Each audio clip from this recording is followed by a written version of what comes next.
Hey everybody, I posted a blog post today about blended families and I kind of wanted to elaborate on it a little bit. Me and my ex-husband got married very young. A lot of mistakes were made on both ends of our relationship. We went through it, he went to boot camp, we got married, had Eric, which, a lot of people are like, well, why would you have kids with somebody like that you ended up hating? Well, the thing is that you don't know that I don't hate him. I have love for him because he gave me this child. And that's why I choose not to speak badly about his father in front of him. And I never will. And then came along our youngest son, which was a blessing on its own. And then later I found my ex-husband had fathered another child, and I'm called the baby's mama of that child. We're called, what do we call ourselves? Sister moms. And we've had this very unique, very loving, compassionate relationship because we've gone through the same things, They unfortunately live about 4 hours from us, so we don't get to see them that often, but when we do make the most of the time that we have together. The only thing that I can say is it's just funny. Traditional families aren't what they are anymore. People ask me, my mom and dad were dropping the kids off from a trip that they had taken them to Disney World, and they go, oh wait, that's your real mom and dad or your stepdad and mom? And I said, no, that's my mom and dad, and they were like, oh, your parents divorced? And so I realized in this time of age, or at this day of age, divorce has become so common that the marriage is not what it used to be. Women have more rights, and we have, we're able to work for ourselves now, and so that contributes to it. We don't need a man's help. It's nice to have help, but it's not something that is a necessity. Now, when it comes to the blended family part, always make sure. I often extend invitations to my son's father to come over. We asked him over for Thanksgiving. He may say no, and that's okay, because I'm gonna keep asking him, because I don't do things. When you are in a blended family, you no longer do things for yourself for selfish reasons. You become selfless in that, because you do what you need to do to make sure that your child knows that you are there for them no matter what. Driving may be limited for us, so we can't drop them off and pick them up once a week. So visit, the daytime visits or the weekday visits have been cut off, so it's been every other weekend, which has been a trial for my son.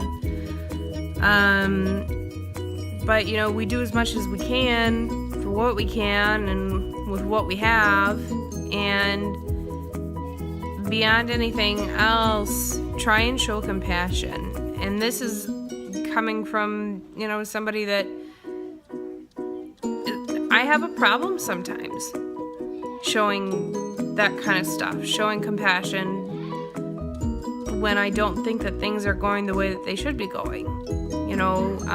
I have a very not strict. My kids obviously are, it's not military strict, but, they have a schedule, they have this, I have a job, I've, carried them for however many years, and so they know that no matter what, that I'm gonna be there.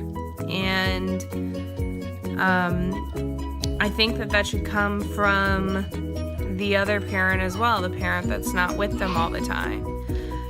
Make the time that you have with your child on the weekends that you do, or, the visits that you do, make the most of that time. quality time to kids isn't necessarily, sitting down and playing Chutes and Ladders for 3 hours straight. Sometimes it can just be, as my kids are yelling in the background, sometimes it can just be sitting down and reading a book, reading separate books. It can be, little dude's up in his room and I'm downstairs blogging or reading. It can be a lot of different things, just be cognizant of how your actions are affecting your child. And that's including the people that are the ones that have the children all the time. I mean, I'm the one that has the child full time. I have to be very cognizant of my words. I have to be very cognizant of what's going on. Especially with his mental state, and become selfless in that manner, and make sure that my actions don't affect him in a negative way. That's the biggest thing, is that blended families are becoming more and more the norm, because people are getting married too young, or they're having babies too young, and they're not really, understanding, you don't really know unconditional love until you have a child. I mean, how unconditional of a love can it be for a mother to give away a child for adoption? Like, how selfless of an act is that? And they do that beyond their own guilty selfishness, because they know that another person could take care of that baby better. So, I mean, blended families are becoming the norm now, and that's something that needs to be brought to light. And the kids need to know that the reason why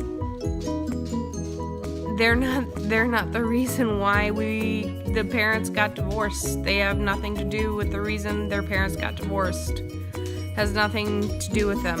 It has everything to do with that relationship. I would rather my child be raised in a household full of love and compassion instead of a relationship where it was constant fighting and constant, it should be done this way, it should be done this way, he deserved better than that. And so for that reason, along with others that are more personal, I left.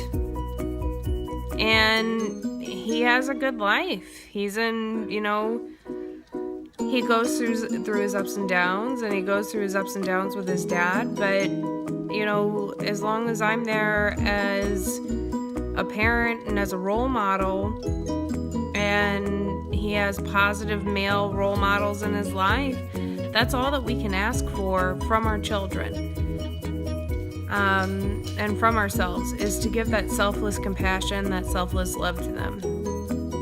So that's my take on blended families, is that it's more the norm. Accept people with compassion and love, and beyond their own misgivings. I'm not saying to forgive and forget. There are things that you do have to remember and be cognizant of. But I am saying that